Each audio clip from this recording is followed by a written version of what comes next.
Oups.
Et bonsoir tout le monde, bonsoir, bonsoir. Bienvenue sur ce live de Reveal. Ah là là, le grand moment est attendu. Et donc, petite nouveauté ce soir, caméra pour moi, caméra pour François. On va pouvoir discuter de façon un petit peu plus humaine. Vous allez voir un petit peu nos têtes. J'espère que tout va bien. Et excusez-moi, j'ai pas trop l'habitude encore de m'adresser à une caméra, mais vous êtes tous les bienvenus. Je vois qu'il y a de nombreuses personnes ce soir qui sont là pour la première fois. Bienvenue à vous, bienvenue sur le stream des Exaltes. Ce soir, reveal d'une nouvelle carte du corset avec François, mon guest, pour la soirée. On va discuter. Salut François, comment ça va? Eh bah, salut à toi, moi ça va super bien. Je suis archi content d'être là pour une petite reveal d'une carte en plus qui me tient à cœur. Donc ça fait vraiment super plaisir d'être là pour ce petit événement. Ah bah merci, c'est gentil. Est-ce que tu peux nous en dire plus? Pourquoi est-ce qu'elle te tient à cœur? À moins que tu préfères garder ça peut-être pour plus tard. Peut-être, je pense que ce serait en dire trop tout de suite. Il faut un peu prendre le temps, se délecter de la reveal. On va faire ça tout en douceur. Donc non, peut-être que j'en parlerai un petit peu plus tard. Ça marche. Bon bah on verra ça avec le flow. Bonsoir à tous les arrivants. Là je vois encore que ça arrive sur le chat. Donc ce soir, comment ça va se passer? Je vais vous faire un petit sommaire. Donc déjà, on va discuter. Alors, ne vous inquiétez pas, je ne garde pas le reveal pour la fin du stream. Ça va arriver au milieu, mais c'est pas pour tout de suite. Donc un peu de patience, on va s'en prendre plein les yeux, on va se régaler ce soir. Donc dans un premier temps, on va d'abord voir le visuel de la carte. Je vais vous montrer uniquement le visuel. Ensuite, on va parler un petit peu des synergies de la carte lors de sa phase de prototypage. Je vais vous montrer des prototypes avec lesquels j'ai pu jouer et que François et l'équipe de Game Design ont pu produire avant d'arriver au design final. Une fois qu'on aura discuté un petit peu de ces prototypes, ça sera l'heure du grand reveal. Vous aurez enfin la carte finale. Elle est assez différente du prototype, mais elle garde quand même l'esprit. Et ça, bon, je vous réserve la surprise. Et enfin, pour finir, bah, du coup, on va parler de la carte en elle-même, de comment elle s'intègre dans le corset, de ce qu'elle permet de faire, des héros avec lesquels elle synergise, des contres, des forces, des faiblesses, tout ça. Et ça sera à la fin de la soirée, je pense que ça sera déjà pas mal. Qu'est-ce que t'en penses? Bah, ça me paraît super. J'ai hâte de commencer.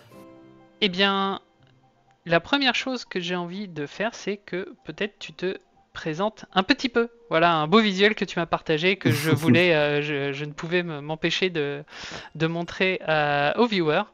Est-ce que tu peux nous en dire un petit peu plus sur toi? Qu'est-ce que tu fais? Quel a été ton rôle pour le corset? Ouais, carrément. Etc., etc. Bah, du coup, moi, je suis game designer, l'un des game designers pour Altered. Je suis arrivé, en fait, le corset était déjà bien installé. Le core gameplay était à peu de choses près finalisé. Et je suis arrivé en stage chez Equinox en finissant mes études de game design.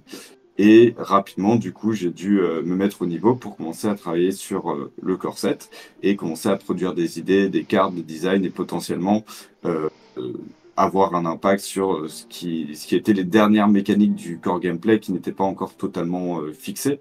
Et de ça, on peut notamment citer tout l'aspect fleeting, enfin l'aspect fugace, ce Hmm. mot-clé maintenant inhérent qui n'était pas encore définitif quand je suis arrivé. Oh, Et à la fin de ce stage, bah, du coup, j'ai pu continuer dans cette merveilleuse équipe et continuer mon travail sur Altered, où bah, je design maintenant des cartes régulièrement bah, je travaille sur la suite du jeu. est-ce que t'as déjà fait du game design auparavant ou Equinox c'est ta première expérience dans ce domaine? Non, bah, en gros, j'ai commencé moi le game design il y a longtemps de mon côté. Je suis un gros fan de jeux de rôle et Oh, quand j'ai découvert ce type de jeu il y a maintenant plusieurs années, je me suis tout de suite plongé dedans pour créer le mien en n'ayant aucune expérience de game design, quoi que ce soit. Je travaillais pas du tout dans ce milieu. Et de fil en aiguille, j'ai commencé à me rapprocher aussi du jeu de société tout en continuant à bosser sur ce jeu de rôle. Et j'avais un boulot annexe, j'étais libraire, c'était très chouette. Mais il y avait quand même ce petit truc dans le game design qui me faisait vibrer. Et un jour, j'ai décidé de mettre fin à mon emploi dans la librairie pour repartir faire des études, me reformer Et c'est à la fin de ces 3 années de formation que je suis arrivé donc chez Equinox. Et entre-temps, j'avais produit énormément de prototypes qui sont, enfin, juste ils sont pas allés plus loin. C'est toujours pour certains des jeux sur lesquels je travaille toujours. Et à côté de ça, j'avais eu l'occasion de travailler avec une équipe de game designers lors de ma 2e année d'études, où j'avais sorti un jeu pour eux, donc ça s'appelle l'équipe ludique, voilà. Et j'ai fait un jeu avec eux qui est actuellement disponible en boutique et librairie, et qui s'appelle Vampirière, pour ceux que ça pourrait intéresser. Bien écoutez, je pense que ça vaut le coup d'aller se pencher dessus quand on sait la qualité du game design d'Altered que tu as produit. Bon, certes, pas tout seul, bon, on peut imaginer que c'est un bon jeu. Je connais pas du tout pour ma part, mais j'ai hâte C'est normal. de le découvrir. Et j'avoue que j'ai encore plus hâte de faire des parties de jeux de rôle dans l'univers d'Altered. Ça, c'est quelque chose qui me hype mais énormément. En plus, quand on connaît un petit peu le passé de, allez, je vais dire de Yoshi quand même dans le domaine, Oui, avec totalement. l'association réelle, avec le flip, etc., etc. Ça donne, bon, voilà, il y a des perspectives. J'avoue, c'est un appel. Si jamais vous avez besoin de joueurs, etc. Genre, je pratique un petit peu depuis pas mal de temps et ça me hyperait énormément. J'ai presque plus envie de découvrir le lore de cette façon qu'en lisant les articles. Vraiment, je trouve que c'est une expérience de découvrir un univers via une table de JDR qui est difficilement comparable. Bah écoute, je suis entièrement d'accord avec toi, et en même temps, on a quand même beaucoup de choses à faire. Donc Ah oui, ça. malheureusement, même si avec Yoshi, on a eu plusieurs discussions sur ce que serait le jeu de rôle Altered, et on en a rêvé, on en a discuté, j'ai peur que pour l'instant, ce soit pas dans les clous. Eh ben, on compte Mais sur les qui fans. sait, un jour. Un jour peut-être. Ce Ouais. sera avec grand plaisir que on se mettra à bosser dessus si jamais l'occasion se présente. Avec le wiki et tout le travail des fans, peut-être des fanfictions, peut-être qu'on va pouvoir quelque chose qui va se mettre Carrément. en place sans que vous ayez à lever le petit doigt. On croise les doigts. Mais on n'est Ah, pas là pour. exactement. Voilà. Mais on n'est pas. Ce soir, on n'est pas là pour parler lore. Malheureusement, c'est quelque chose que j'ai réclamé pour cette soirée de reveal, d'avoir une section lore. Mais malheureusement, c'est pas le timing encore, donc on ne parlera pas de lore ce soir. Il y a la carte, elle a quand même un flavor text, peut-être qu'on pourra revenir dessus. Mhm. Mais sans plus attendre, je vous propose de découvrir le visuel de cette carte. Et là, j'ai envie de poser une petite question au chat. Le chat, à votre avis, la carte que je vais révéler aujourd'hui, ce soir-là, est de quelle faction?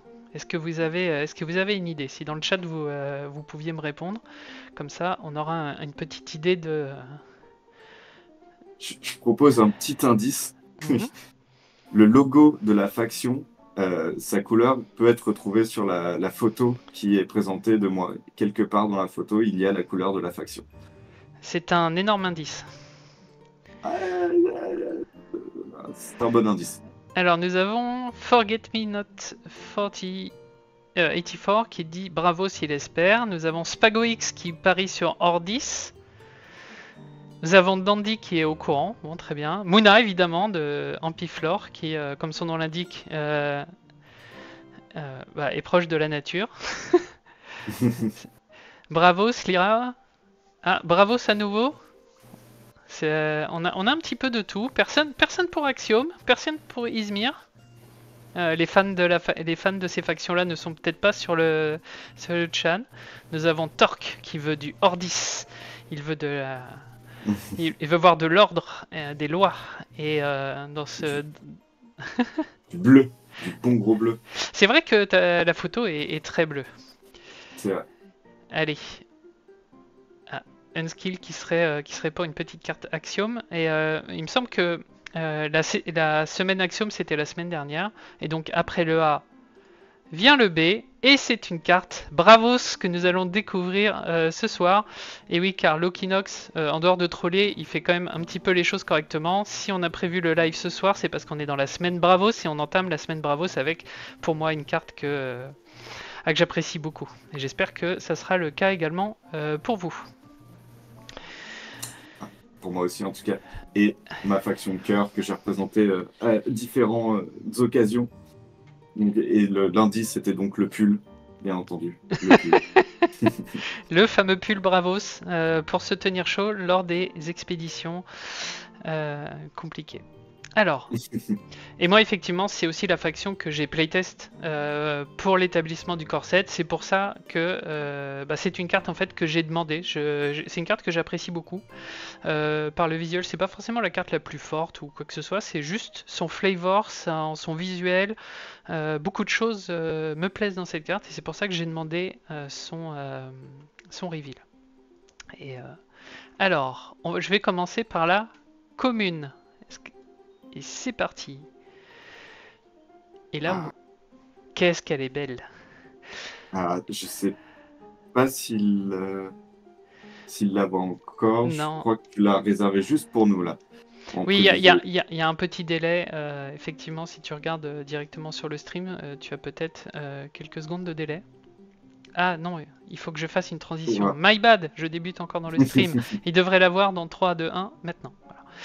Voilà. Mais avec le... Waouh. Voilà, vous la voyez maintenant. Et si vous avez suivi un petit peu les streams de ExaltFR, venez sur ExaltFR, on a une super ligue, on fait de la compétition. Vous aurez pu voir que cette art est mon avatar depuis le début, depuis la saison 1, c'était du foreshadowing. Et oui, j'avais demandé à pouvoir l'utiliser potentiellement en prévision du reveal. On va voir la version rare maintenant. Je vous la mets tout de suite. Voilà, la version rare avec un petit peu plus d'effets lumineux. On voit un petit peu la tension qui monte, les vents autour. Vraiment, j'attends. J'aimerais Les tellement. cornes qui changent légèrement de couleur, moi, Oui, ah oui, c'est mon petit truc que j'aime bien. c'est le petit détail. Et si vous êtes fan de détails sur cette carte, et si vous avez vu peut-être mes streams, vous pouvez deviner le nom de ce personnage. Il y a un emblème qui révèle qui est ce personnage. Et enfin, la version unique. La voici. Elle claque tellement. Ah là là là là. Elle est J'adore. incroyable. Elle est incroyable. Et j'attends vraiment de voir les versions foil, le travail de Sworky sur cette Mm. carte, peut-être, je pense, complètement fou, avec les flammes. Moi, j'aime quand le foil, il est un petit peu dégradé, tu vois, t'as le foil vraiment pimpant, t'as le fond, on va dire, peut-être plus léger, le personnage souvent qui n'est pas foil et qui est donc mis en valeur sur l'art qui reste visuellement. Cette carte, je pense, peut tout casser. J'avoue que je l'ai pas encore vu celui-là, j'en ai vu quelques-uns des fois, il est vraiment, genre, je les trouve tous assez incroyables.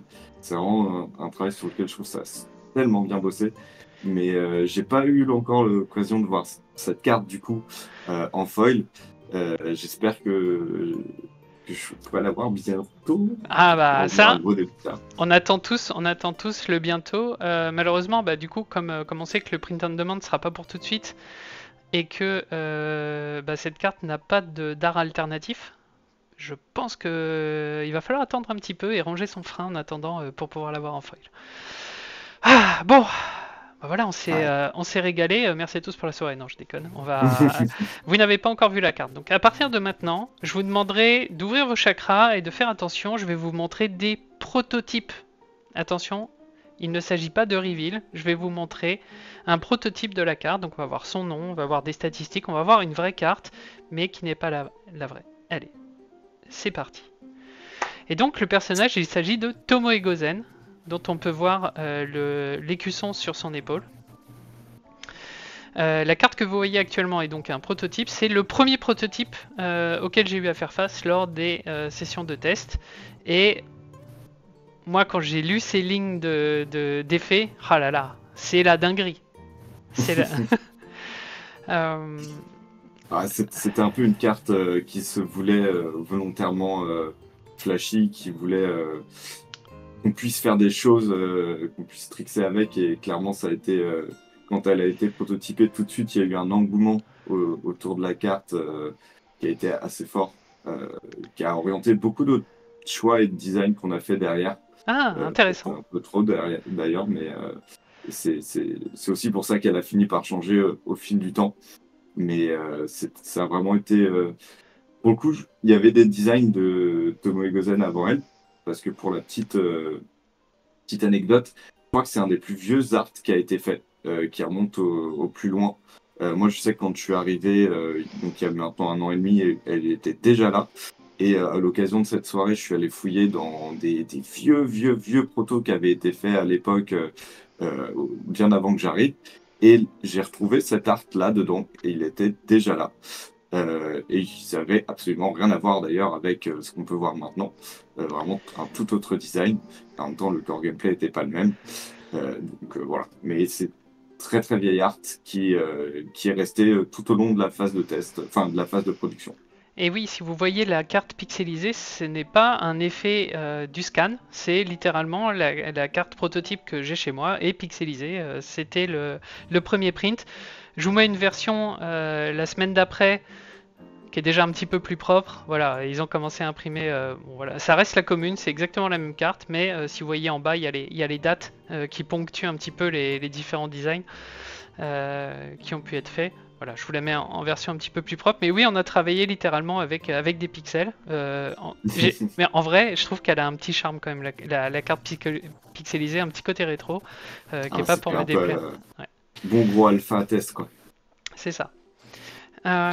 Et du coup, effectivement, on voit un petit peu donc une carte qui coûte 6 et 7 à jouer, donc ça reste cher, mais qui rembourse une partie de son coût. Donc ça nous fait une 2-4-4 pour 3 depuis la main et une 2-4-4 pour 2 depuis la réserve. Donc on voit avec l'effet toujours avec Bravos qui, on va dire, s'intensifie. Quand c'est joué depuis la réserve, les cartes sont souvent un petit peu plus fortes, ont un petit peu plus d'intérêt à être jouées depuis la réserve.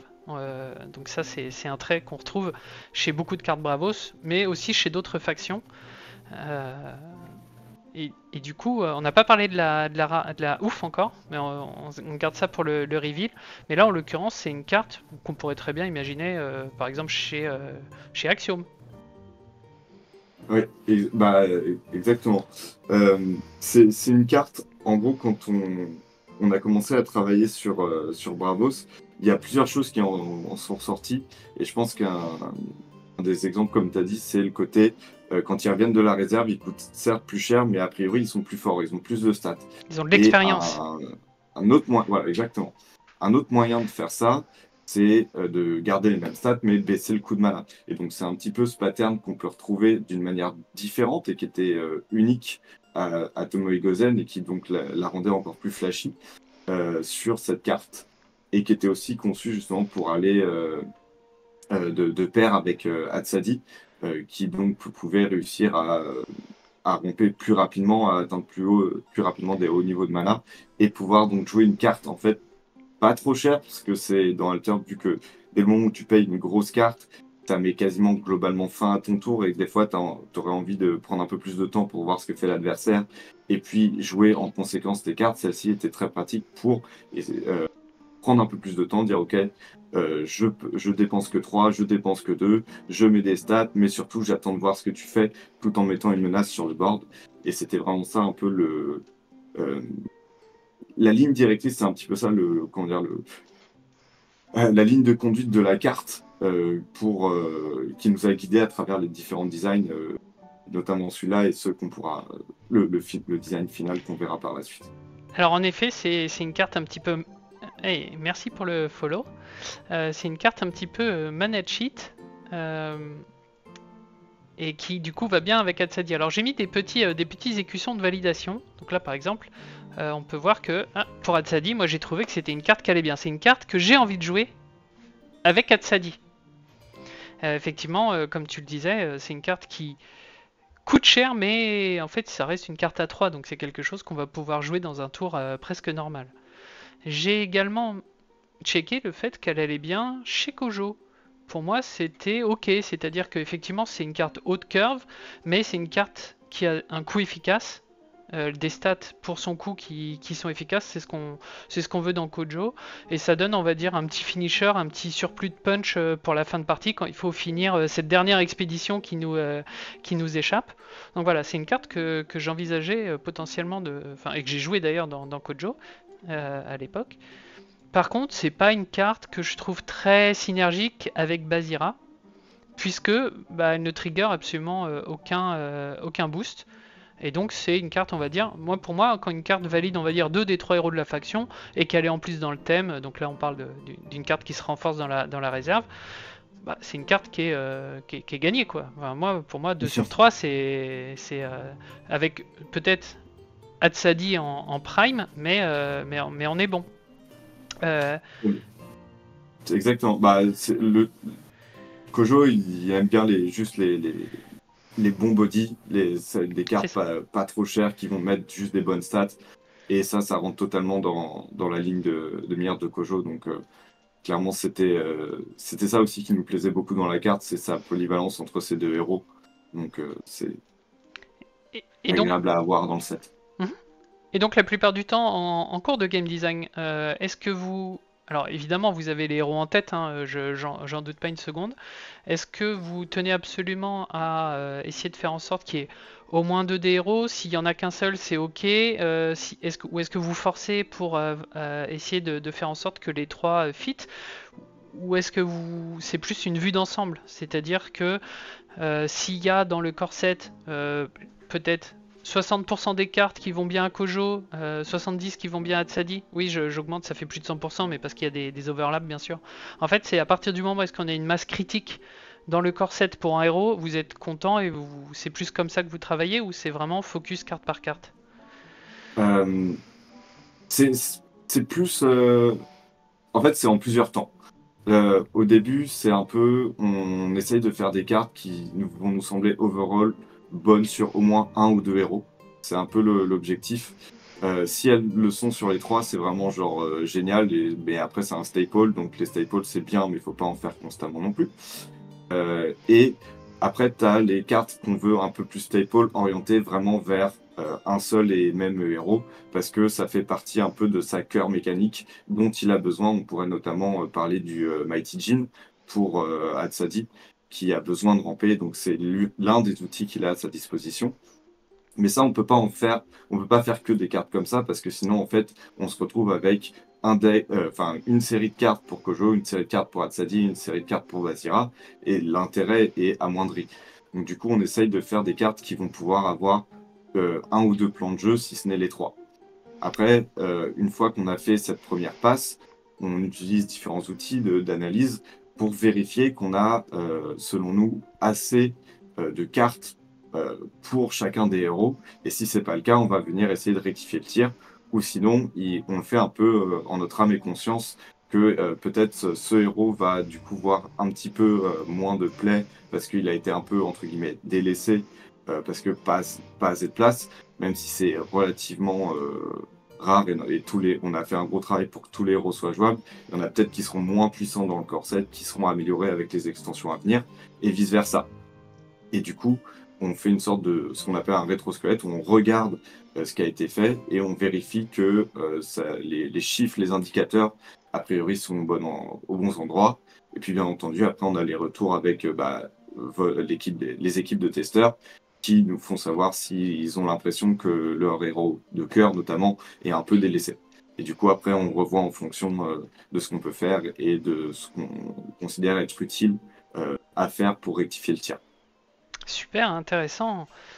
Des outils d'analyse, quand même à cœur effectivement de proposer dès le corset une expérience viable pour tuer les héros. Malgré ça, vous avez conscience quand même que tout le monde ne peut pas être à égalité. D'ailleurs, je pense que c'est un des points de game design que peut-être les gens ignorent un petit peu, mais toute chose n'est pas égale en création et ça c'est des discussions que j'ai pu avoir avec vous qui sont du style combien vaut une draw dans un jeu? Peut-être que c'est pas un mana, c'est pas 2 mana, mais c'est 1,67. Donc il y a certaines cartes qui vont profiter un petit peu plus, certaines un petit peu moins.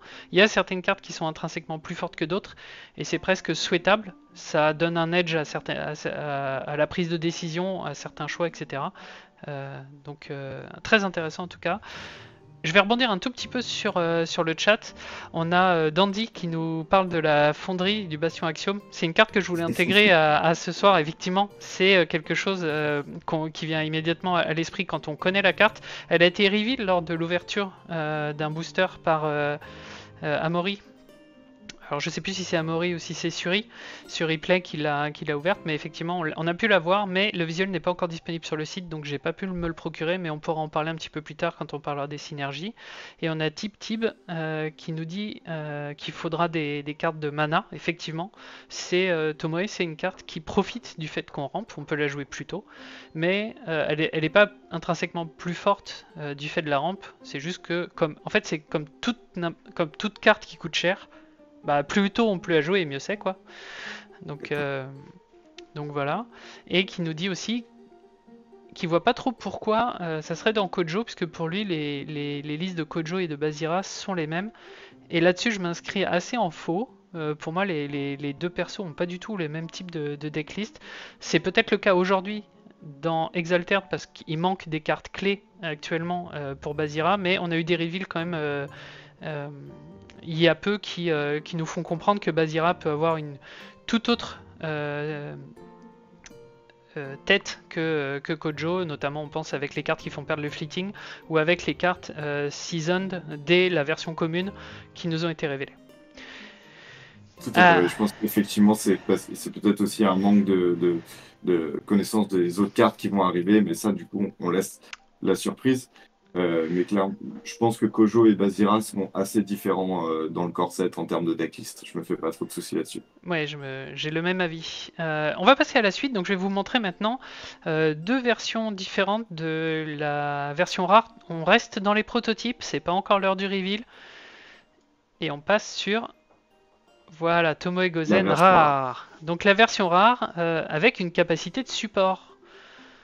Et un point de stat, deux points de stat en plus en forêt, qui sont peut-être la plus grande amélioration de la carte. Oui, alors en effet, moi dans Kojo, j'avais tendance à pas trop aimer les cartes du corset qui étaient fortes en forêt. Donc je pense au Vanguard et je pense au Haven Trainee.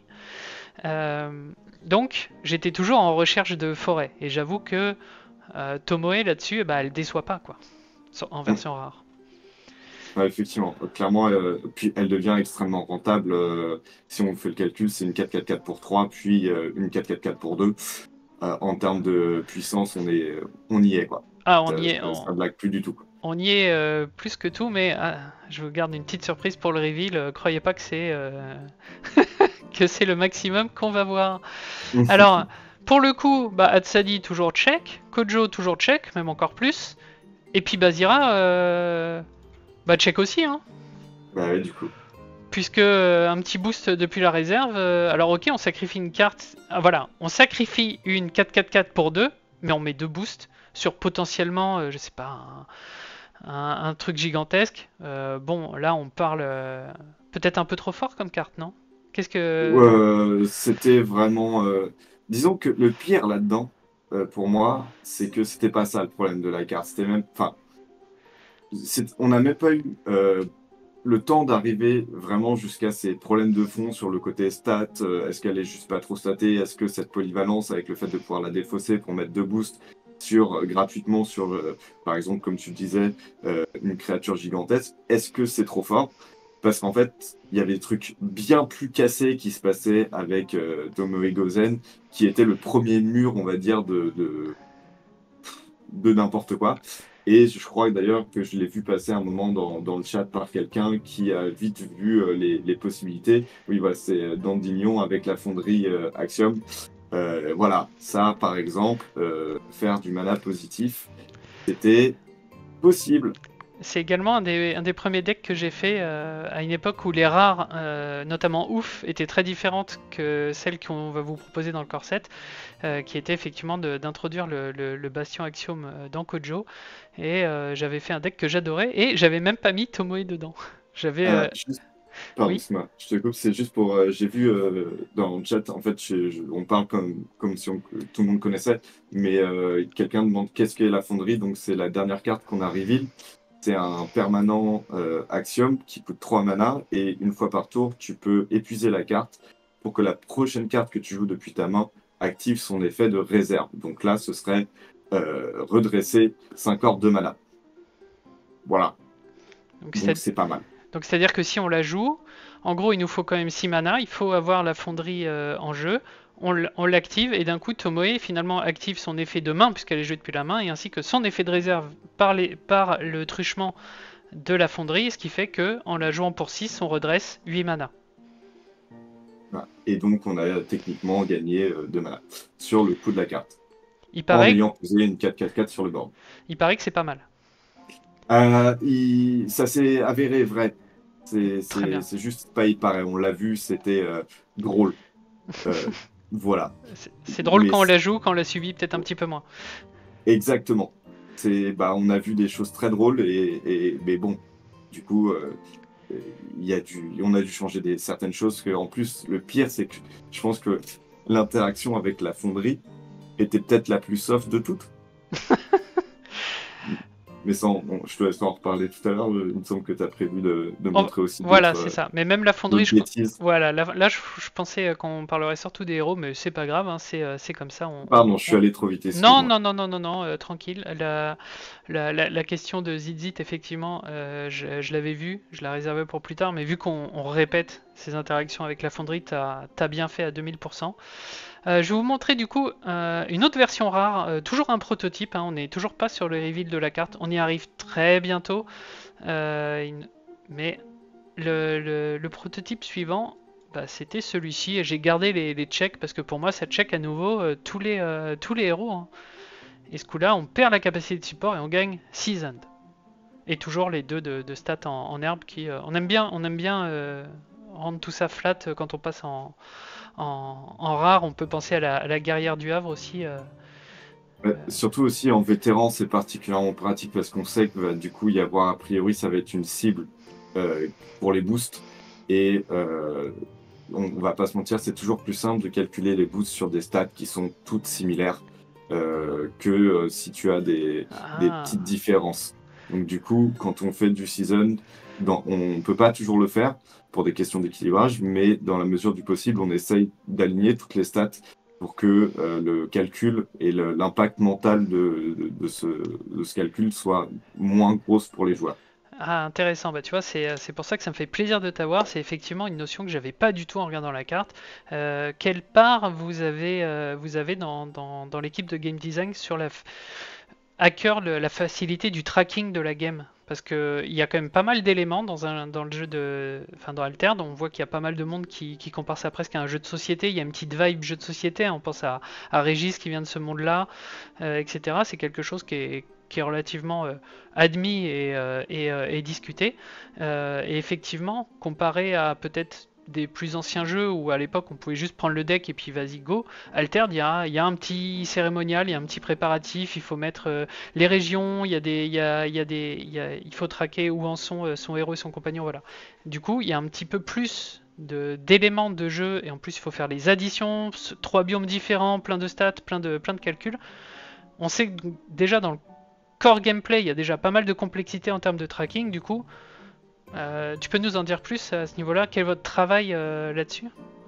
Bah, comme tu as dit, on est on est bien conscient qu'effectivement, on a des briques de gameplay qui sont supplémentaires, qui demandent elles-mêmes du tracking. On a une mécanique inhérente au gameplay qui le rend vraiment plus agréable et plus fluide, mais qui demande une grosse capacité de tracking, c'est le fugace. Euh, et du coup, à partir de ce moment-là, on essaye, c'est le nombre de designs qui ne passent pas, on va dire, la première porte sous la barrière du tracking, parce qu'en fait, dès que ça demanderait un peu trop dès que ce serait un peu complexe et un peu compliqué à suivre, on évite ce genre de design, surtout pour l'instant, parce qu'on veut rester quand même accessible, on veut rester ouvert, et du coup, si tu fais trop de cartes qui vont te demander un tracking externe à ce que tu fais déjà, tu vas juste perdre les joueurs à travers les différents moments qui peuvent déjà s'avérer un peu lourds, surtout pour des nouveaux joueurs. Oui, et du coup, est-ce que c'est une barrière qui va potentiellement bouger à l'avenir? C'est-à-dire que je dis pas que un truc très compliqué va passer la barrière, mais peut-être une fois que les gens seront habitués au core gameplay, que finalement il y aura plein de choses qui seront un petit peu plus faciles. Je sais pas, peut-être que on voit des gens qui font des applis déjà pour compter les différents biomes, etc. Peut-être avec les QR codes, on peut imaginer que la technologie va peut-être aider même sur le pouce à jouer dans un bar avec quelque chose qui pourrait nous aider la vie, je ne sais pas. Enfin voilà, je parle de possibilités là, vraiment. Est-ce que Bah, vous envisagez de baisser cette barrière? Euh, ce qui est sûr, c'est que on fait attention à pas trop l'élever. Au fil des itérations, des designs, on porte une vraie attention à ce que que ça monte pas trop vite, trop haut, ou du moins on espère. Euh, Après, on essaye aussi de faire bouger les lignes, de réinventer de nouvelles choses, et du coup, obligatoirement, ça peut augmenter une certaine forme de complexité. Par contre, sur le tracking lui-même, on essaye vraiment d'être le plus minimaliste possible. Après, pour tous les outils extérieurs que pour amener la communauté ou l'équipe pour augmenter l'expérience de jeu, je pense que ça, on verra aussi au fur et à mesure du temps ce qui se développe et comment nous, on peut utiliser ces outils pour peut-être se laisser un peu plus de liberté sur cet aspect tracking et suivi du jeu. Super. Eh ben écoutez, on va passer je pense à la dernière discussion. J'avais envie de vous révéler, voilà, c'est des cartes qui dans les prototypes m'ont fait un petit peu rêver. Alors, elles étaient là au tout début et elles ont disparu très très vite après que j'ai posé. Enfin, alors je pense que c'est pas lié à moi, mais je me souviens avoir posé des questions sur le Discord en mode comment ça marche, et ça, et les interactions, etc. C'est des cartes un petit peu plus tech, un petit peu plus compliquées, peut-être au-delà du seuil que vous vouliez pour le corset. Je vous les montre tout de suite. C'est des cartes qui ont déjà été révélées, donc ça reste des prototypes. Et les voilà. C'est la Blade Dancer et Kappa qui avaient des effets qui, moi, m'ont fait pétiller les yeux, quoi. Ouais, bah, y a pas que toi. C'est pour le coup la Blade Dancer, ça a été le premier effet qu'on a eu comme ça. Et c'était un gros test en fait quand je suis arrivé chez Equinox. Euh, pour me former au design, on m'a donné une mission très intéressante. C'était chaque semaine, j'avais le pitch de la faction, un peu ses mécaniques, ce qu'on voulait qu'elle fasse, etc. Et 50 designs à faire. Et ça pouvait vraiment être tout et n'importe quoi. C'était juste de l'exploratoire et me faire plaisir. Et grosso modo, mes directives, c'est il se renforce de la réserve. Après, fais-toi plaisir. Du coup, de ces bêtises est ressortie la Blade Dancer. Euh, C'est ton et qui bébé, a donc. Ouais, et franchement, elle a tenu le coup plus longtemps que ce que je pensais. Parce qu'elle a fait à un moment, on a réduit la taille du corset et elle a fait le cut à ma plus grande surprise. Et pire encore, un de mes collègues qui l'appréciait particulièrement a fait une version rare Oui, je m'en souviens. qui faisait un petit peu la même chose, Et qui, est- histoire qu'on puisse vraiment maximiser ce genre de bêtises. et qui était encore plus synergique avec la Tomoe. Exactement. Donc la version rare, si je me souviens bien, en plus de copier l'effet d'arrivée en jeu depuis la réserve, copiait également un effet d'arrivée en jeu depuis la main. Ouais, donc c'était un peu. Oui, je sais plus exactement. Là, j'avoue que tu me poses une coche, je sais plus exactement, mais c'est Moi, probable. moi c'est la version que j'ai vue. Ouais, c'était J'ai pas eu le possible. temps de jouer avec parce que ça s'est fait détruire. Mais celle que vous voyez sur la droite, donc que j'avais tenté de jouer en version rare, c'est vraiment la première carte qui m'a fait vraiment flasher, où je me suis dit tiens, ça c'est une rare qui vaut le coup de build autour. C'est-à-dire que quand elle sort, elle va faire des power turns tellement incroyables qu'il va nous faire gagner la game, quoi. Ah bah c'était un peu ça. Peut-être beaucoup trop même. Mais disons il y a une époque aussi où le corset d'Alter n'était pas ce qu'il est aujourd'hui et c'est pour le mieux ce qu'il est devenu, puisqu'il était beaucoup plus synergique. Et je pense que là, c'est clairement trois exemples parfaits pour le démontrer.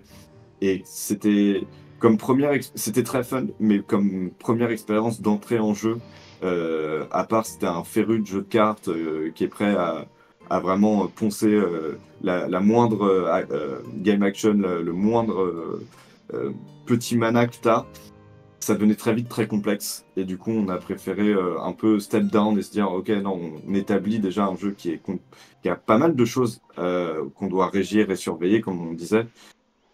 Faut que les cartes soient un peu plus player friendly. Et en vrai, le core gameplay est tellement complexe de base on perd quasiment rien, voire on met en fait plus les forces en valeur du core gameplay en ayant des cartes simples que des ultra synergies comme on peut voir là. mais au moins ça prouve que ça peut exister. Sans compter que bah, du coup ça implique des questions de règles, ça implique peut-être de la complexité dans les premiers tournois. Je comprends complètement la volonté d'avoir envie d'avoir un core gameplay simple et robuste, mais suffisamment simple pour être accessible, mais suffisamment profond pour être intéressant. Donc à baisser un petit peu le niveau de technicité, on va dire, des cartes qui sont jouées. Là, on était peut-être au-dessus du seuil, mais c'est effectivement bah, aussi les cartes qui donnent un petit peu plus envie. Enfin voilà, ça fait partie des choses. Alors, moi j'espère revoir, alors peut-être pas sous cette forme parce que c'était peut-être un peu trop cassé, mais c'est le genre d'effet que j'espère un jour revoir et on ne sait jamais ce qui nous attend dans la suite. Peut-être un jour. Après, il faut, particulièrement les Ready Mana Orb, on sait que c'est des effets qui sont cool, qui donnent envie, mais qu'il faut utiliser avec parcimonie et faire très attention parce que ça peut très vite dégénérer et d'un coup il se passe plein de choses qui sont pas prévues et qui deviennent plus, un, interactives et deux, amusantes pour l'adversaire notamment. Donc il faut vraiment faire attention à ce qu'on fait et y aller avec des pincettes. En effet, donc ça va conclure bah, cette section sur les prototypes. J'espère que ça vous a intéressé. En tout cas, moi, ça m'a fait plaisir de partager un petit peu les cartes avec lesquelles on a pu s'émerveiller et découvrir Altern avant d'arriver au corset que vous découvrez vous en ce moment. C'est vraiment un jeu qui, je pense, offre un core gameplay qui est déjà effectivement très profond dès l'entrée. Euh, et on sait que ça peut, bah voilà, ça peut potentiellement donner lieu à des choses de ce genre-là. En tout cas, moi, je me régale d'ores et d'avance de ce qui va se passer par la suite. Je te propose de passer immédiatement au vrai reveal de la carte. Allez, Ah. sans plus attendre, hein. Et alors, C'est parti. est-ce que vous êtes posé la question dans le chat quand même, mais comment... Parce que pour moi, je trouve que la vraie carte garde l'esprit du prototype, mine de rien, tout en enlevant effectivement les problématiques que tu indiquais, c'est-à-dire mana cheat, bon attention, c'est une mécanique dangereuse. Est-ce que vous avez des idées dans le chat de quel type d'effet on pourrait retrouver qui donnerait lieu à garder l'esprit tout en enlevant les problèmes?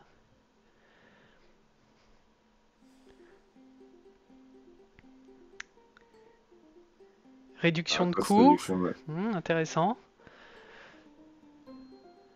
Bon, je pense on va pas les faire languir plus longtemps. Je vais vous la montrer, mais si vous êtes en train d'écrire, en train d'écrire des choses, allez-y, continuez et on On lira a ça quelqu'un après. qui propose de la rampe. Hmm, de la rampe, intéressant. Allez, bon, on va arrêter de vous faire attendre. Il est bientôt 20h45. C'est parti pour le reveal de la vraie carte. La voici. Aïe, aïe, aïe. Eh bien, le prix est réduit, mais on ne peut quand même la jouer que lorsqu'on a un certain nombre d'orbes de mana. Ouais, bah, du coup, on avait voulu vraiment garder l'intention initiale, donc c'était le côté. À la base, vraiment, c'est une carte que tu peux sortir qu'en fin de partie, mais pour pas trop cher et pouvoir tempo, un peu voir ce que fait l'adversaire. Et à partir de cette intention qui était la nôtre, qui était celle de la carte et qu'on aimait vraiment plus que le côté mana cheat et on peut faire plein de dingueries avec, on a du coup créé celle-ci pour justement regarder cette première notion et faire quelque chose qui était acceptable et que là pour le coup était vraiment c'était pas forcément cheatable et juste une bonne carte bien good stuff qui permet de prendre l'avantage en fin de partie. En effet, on voit du coup que la Out of Faction, la OUF, est en Lyra. Et du coup, pourquoi ce choix? Euh, alors parce que déjà on avait mis aussi en fait c'est le genre de cartes qui sont comment dire, qui ont besoin d'avoir beaucoup de mana pour être jouées. Et avoir beaucoup de mana, bah, ça demande d'essayer d'accélérer. Et ce qui est agréable dans ce genre de carte, c'est avoir l'impression d'un peu de la cheater, d'aller un peu vite, de la rendre bien menaçante directement. Et vu qu'on avait mis le Mighty Djinn chez Lyra, on l'a accompagné de Tomoe Gozen pour qu'il puisse aller de pair dans un même deck qui chercherait à prendre l'avantage accélérer le rythme de jeu. Et en plus, c'est une carte qui a deux gros stats en forêt et en eau qui peut aider Lyra à aller agresser sur certains biomes bien spécifiques pour pas trop cher afin de clutch une game où ça commencera à se retourner contre lui. Eh bien, ok, c'est très clair. On a Ilad dans le chat qui avait bien vu le chose. Elle est arrivée en package avec Jean. Bien joué à toi. On a une question de Baza Jaune également qui nous demande si toutes les cartes existeront en version unique et la Tomoe aussi. Alors non, toutes les cartes n'existeront pas en version unique. Seulement les personnages existeront en version unique. Et dans le core 7, si je me rappelle bien, il y a en tout 162 cartes communes, dont 109 personnages et la répartition n'est pas spécialement égale entre les différentes factions. On aura donc 109 possibilités d'unique x 2, puisque chaque carte est également en out of faction, ce qui nous fait 218 uniques à collectionner potentiels. Mais la Tomoe étant un personnage, évidemment, il y aura des versions uniques de Tomoe en Bravos et des versions uniques de Tomoe chez Lyra. Et bah, t'as sorti des chiffres. J'aurais dû prendre ma calculette, moi. Peut-être que je me suis trompé, hein, j'ai tout fait de tête. Non, non, je pense que ça avait l'air bon, hein, a priori. En termes de lisibilité, pourquoi avoir écrit le 6 et 7 en toutes lettres? Alors, parce qu'on a, en fait, ça c'est tout simplement un templating. On a différentes manières d'écrire les cartes et on a décidé de suivre des sortes de règles intrinsèques à la manière dont on écrit les cartes. Et du coup, à part les boosts, on n'utilise pas de chiffres, on utilise toujours toutes lettres. Très bien.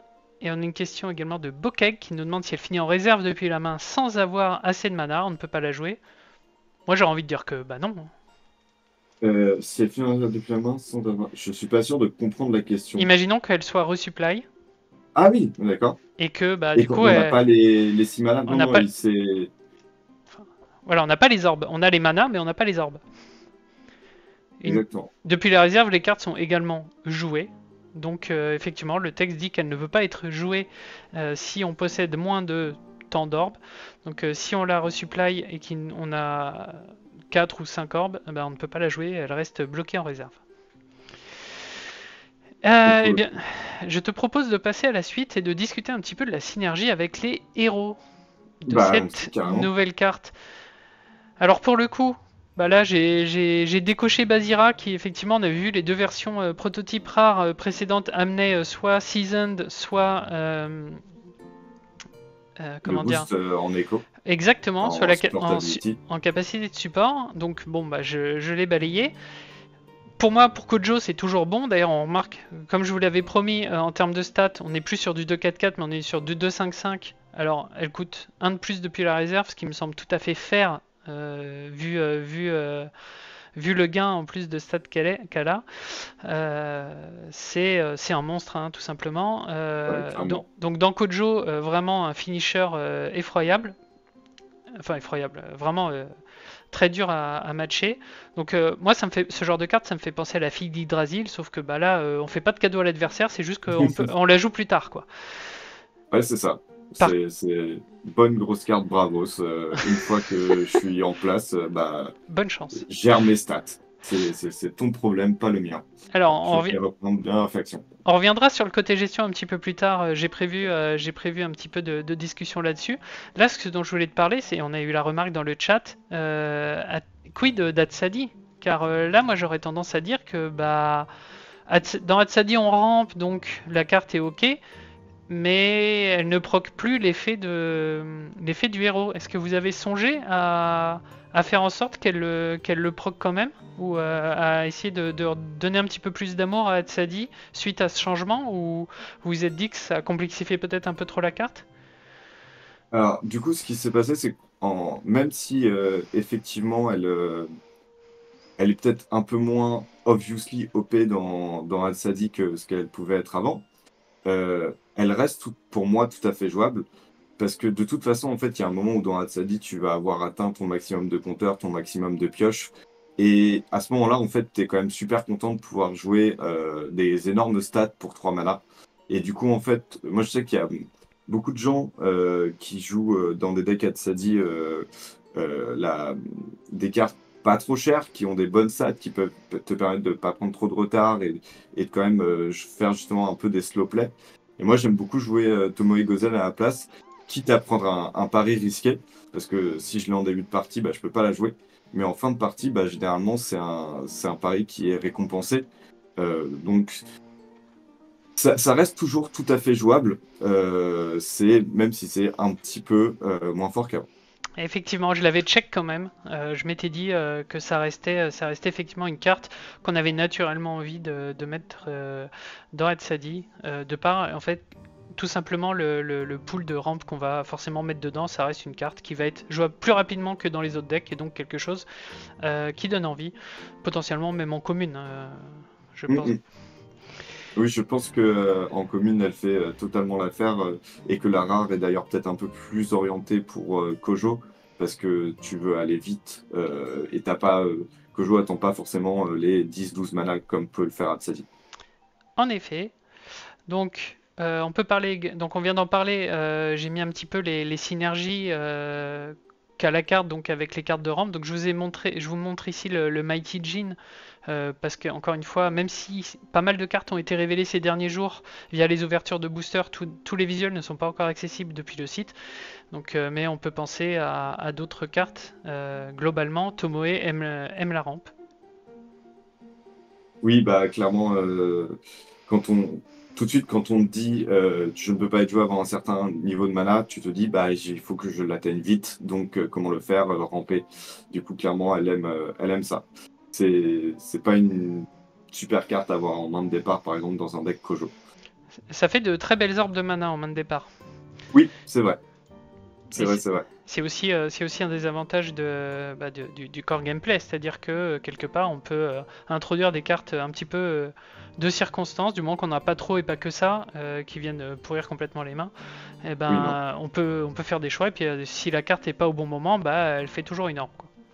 exactement. Et enfin, on peut discuter un petit peu, du coup, pour moi, qui est peut-être le plus gros downside du rework, c'est-à-dire que de la carte par rapport à ce qu'elle était en version prototype, et ça va être tout ce qui va être interaction avec les removals. Donc là, je nous ai mis un petit panaché de removal, et on voit que la plupart du temps, les removals ont un seuil de mana ou de coups de main sur lesquels ils s'activent, et bah, l'ancienne Tomoe était protégée un petit peu de tout ça. De la même façon que dans son interaction avec Hatsadi, est-ce que vous avez songé peut-être à mettre un petit texte en plus qui pourrait dire elle est considérée comme ayant un coup de 6 ou par les autres cartes, enfin vous voyez, quelque chose qui ferait en sorte que cette interaction finalement ne soit pas... Ou alors est-ce que c'est le prix à payer finalement pour l'augmentation de stats qu'on a pu voir? Oui, bah, c'est exactement cette deuxième option. En fait, on a réfléchi à différentes choses qu'on pourrait faire si on avait voulu, comment ça s'appelle, empêcher l'interaction. On a des mots-clés qui peuvent nous aider à faire ça.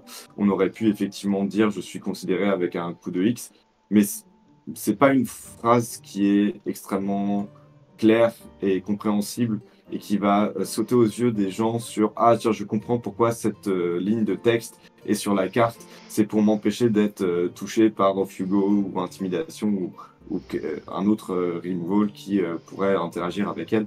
Et du coup, pour cette prise de risque, ce pari, on a augmenté un peu les stats parce qu'elle est effectivement beaucoup plus sensible à toutes les mini-interactions. Et du coup, bah, c'est notre manière de compenser un petit peu cette prise de risque. Très bien, très bien. Bon, voilà, globalement, on a un petit peu fait le tour de tous les sujets auxquels j'ai pensé. Il reste peut-être des sujets que tu voudrais aborder. Euh, on peut peut-être passer désormais sur le, comment dire, Ouais. la discussion avec la carte au milieu. Voilà, je vous la montre, hein. J'ai pris sa version rare parce que bah, c'est la plus jolie. Qu'est-ce que tu peux nous dire par exemple est-ce que tu as d'autres choses qui te viennent en tête concernant la carte? Euh, non, pas là comme ça. Non, après, comme j'ai parlé pas mal de choses que je savais sur la carte depuis qu'elle a été créée. Après, il y a ces anciennes versions, mais il y avait sur les textes de cette carte certains mots qui pourraient peut-être un jour venir dans le jeu, donc je préfère les garder pour moi aujourd'hui. C'est, Après, c'est, si jamais il y a des c'est gens p- qui ont des questions, moi je suis Ouais, bonne idée. Est-ce ouvert à la que réponse. Moi, il y a un sujet qu'on n'a pas abordé qui pourrait peut-être être intéressant. En attendant, pensez à vos questions, on les lira peut-être après. Quid du coup de Tomoe en draft? Donc peut-être en dehors du construit, on n'a pas parlé de ça puisqu'on a parlé beaucoup des interactions avec Bravos et un peu de Lyra, mais potentiellement en draft, elle pourrait être jouée avec n'importe quelle autre faction. Et j'avoue que c'est pas un terrain que j'ai trop exploré mentalement ou que j'ai préparé pour ce live. Et si pareil dans le chat vous avez des idées d'autres cartes dans d'autres factions avec lesquelles Tomoe pourrait parfaitement interagir lors d'une draft, n'hésitez pas à partager. Est-ce que c'est quelque chose que vous avez pu explorer? Est-ce qu'il y a des synergies d'autres héros? Peut-être on peut penser à d'autres héros en dehors des héros Bravos. Je pense que ça pourrait être une bonne carte avec Gulrang. Si avec son moteur un peu de défense, ça te laisse plus de temps pour, comment ça s'appelle, te positionner et atteindre ce nombre de mana fatidique avant de pouvoir être joué. Et donc, derrière, venir empiler des énormes stats. Donc, je pense qu'il y a quelque chose à faire, surtout si tu es en draft et donc, du coup, tu as accès à 3 factions. Tu peux rajouter peut-être un petit peu de Rang Bravos pour l'accompagner ou d'un Good Stuff Izmir pour temporiser. Et je pense qu'elle a clairement une place à se faire. Après, elle est quand même pas mal orientée, je pense, synergie ramp, de par sa ligne de texte qui dit qu'il faut jouer beaucoup de mana, enfin qu'il faut avoir un certain nombre de mana. Et donc, Chez ouais, Muna, un chez petit Muna, Gulrang, un on a, petit Akesha peut-être. on a pu voir un peu de Ah ramp oui, chez Muna. avec un petit Arjun aussi. Oui, ça peut effectivement. Le fait qu'elle coûte 3 lui donne une synergie supplémentaire avec Arjun qui pourra l'ancrer plus facilement. Et donc Ça, si po- c'est méchant, ça. Non, moi j'aime bien ancrer. Alors après, on sait aussi que Bravo c'est un petit peu accès à l'ancrage via notamment à Parvati, mais Parvati n'ayant pas de limite de coût. Bon, finalement, on va peut-être avoir envie d'ancrer autre chose, comme, je ne sais pas, on a vu le fils d'Yggdrasil, par exemple, qui a été révélé il y a peu de temps. Petit fils d'Yggdrasil ancré, boosté, ça donne envie. Ouais, ça mange pas de pain. Mais je crois qu'on a également le Chapelier, qui en version ouf est chez Bravos et qui en effet de réserve peut en créer une carte qui pour le coup a une restriction en coup de 3. Donc ça c'est une interaction dont on n'avait pas discuté encore. Une petite Tomoe Gozen ancrée avec le Chapelier gratuitement, ça donne envie quand même. Mm. Bah, de toute façon, en fait, nous, il y a quelque chose de, je pense, qui sera assez vite remarqué dans la manière dont on conçoit le jeu. Étant donné que tu commences avec 3 mana, la différence entre un coût de mana de 0 à 3 mana et 4 ou plus, en fait, bah, c'est ça. Il y a un peu deux pôles. Dès qu'on passe la barrière des 3 mana, c'est plus accessible au premier tour et ça change un petit peu toute la donne. Et vu qu'on construit tout le temps notre jeu, les cartes un peu plus chères vont tout de suite euh, euh, ne plus être aussi abusables, on va dire, et donc on va avoir un step-up en termes de power level au-dessus de la barrière du 3 au 4.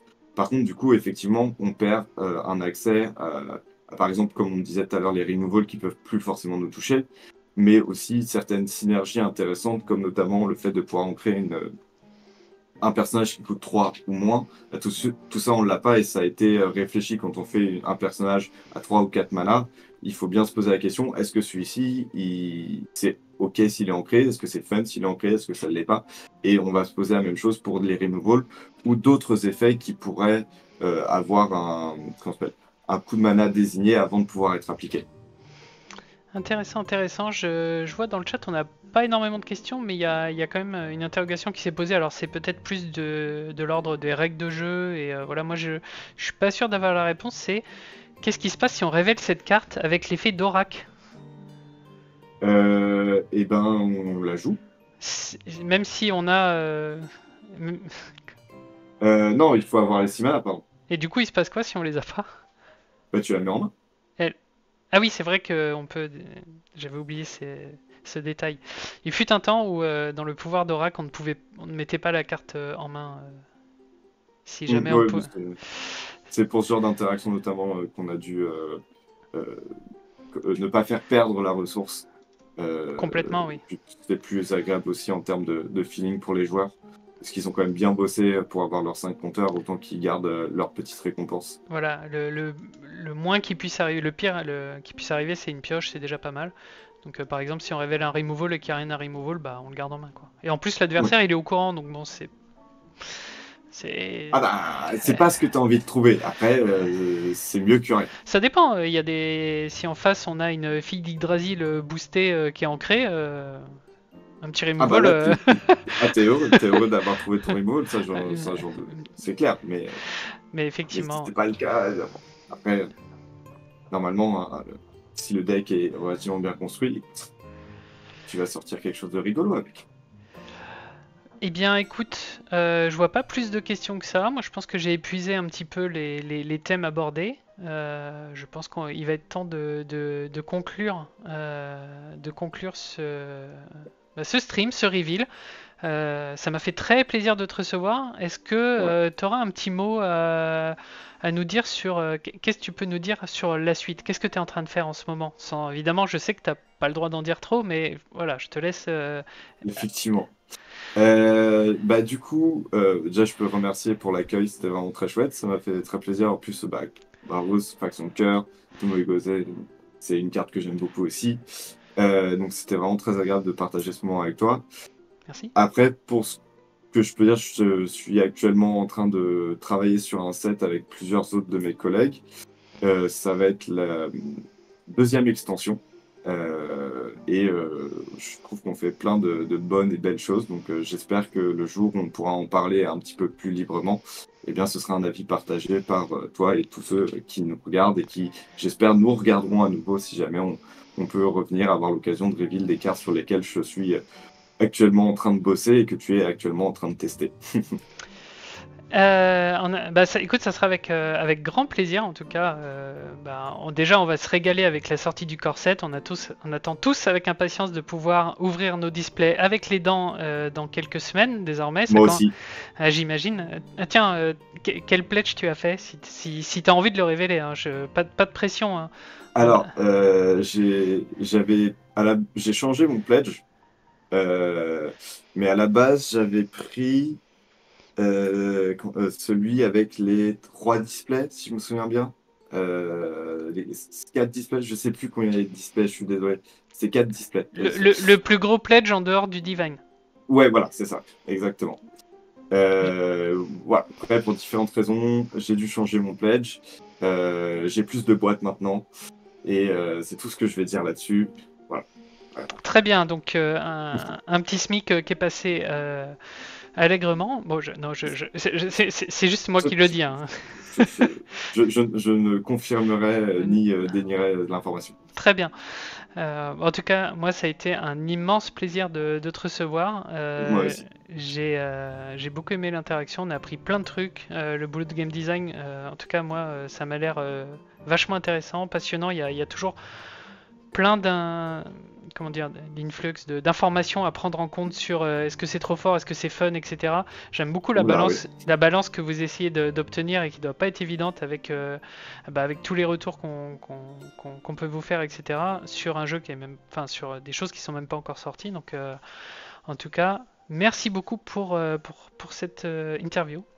Bah, merci à toi, c'était vraiment très chouette. J'espère que ça a plu et que les gens ont appris des choses. Et puis, bah, si jamais, à l'occasion, j'espère qu'on aura l'occasion de refaire ça, que ce soit pour une reveal ou autre chose. En tout cas, c'était vraiment chouette de m'avoir reçu. Et que je vais rappeler aux gens que chez les Exaltes, on organise une ligue compétitive. On est sur le dernier mois, mais il vient de commencer. Vous pouvez rejoindre à tout moment pour essayer de grappiller une place. On va avoir une grande finale, un top 8 finale au mois de juillet. Il reste 2 places qualificatives qui n'ont pas encore été attribuées. On va essayer de prévoir des petits cadeaux pour le top 8. Donc n'hésitez pas à vous inscrire. Je dois bien avouer que le jeu est un petit peu en perte de hype en ce moment et donc nous un petit peu en perte de joueurs côté Exalter des côtés de la ligue. Donc si le jeu vous motive, si les reveals là qu'on vous montre vous motivent, n'hésitez pas à aller vous construire des petits decks avec ce qui est déjà sorti. C'est pas les possibilités finales, mais ça offre déjà pas mal de possibilités. On a fait des pics, on a fait des bans surtout pour essayer de varier un petit peu la méta. On n'a pas prétention à l'équilibrer, mais on a juste envie de montrer des choses différentes au public et on essaye de faire vivre un petit peu la communauté avant que ça sorte. En tout cas, ça va arriver très bientôt. Écoute, je ne sais pas ce qui est prévu pour cet été, mais avec l'ouverture des boosters, on va peut-être voir des événements communautaires aussi s'installer dans les local game stores, parce qu'on sait à quel point Super. Equinox a à cœur de voir le jeu exploser et se confirmer en boutique et de façon réelle. Moi, je sais que j'apprécie beaucoup plus de jouer avec des vraies fausses cartes que vous nous imprimez qu'avec les logiciels. Donc en tout cas, voilà. Essayez de... Enfin voilà. Et j'espère qu'on se reverra tous bientôt. Peut-être des petits événements auxquels tu pourras te joindre pour peut-être toi aussi jouer un petit peu à ce jeu finalement que t'as peut-être pas eu tant l'occasion que ça de tester dans sa version finale, mine de rien. Un peu quand même, si, hein, j'ai quand même pas mal joué à la version finale du corset, heureusement, mais jamais assez, disons. Et oui, j'espère avoir l'occasion de venir en boutique. Moi, je suis aussi un amateur de jeux, de petits tournois tranquilles, sans prétention, et j'espère avoir l'occasion d'aller jouer, rencontrer les gens, et j'espère faire des bonnes performances, mais sans aucune prétention. Et je remercie le chat d'avoir été présent. J'espère que cette petite interview vous a plu. Il est temps pour nous de conclure et peut-être pour toi François d'aller manger. Je vous, Aussi, ouais. je vous souhaite à tous une excellente soirée. Merci et restez exaltés.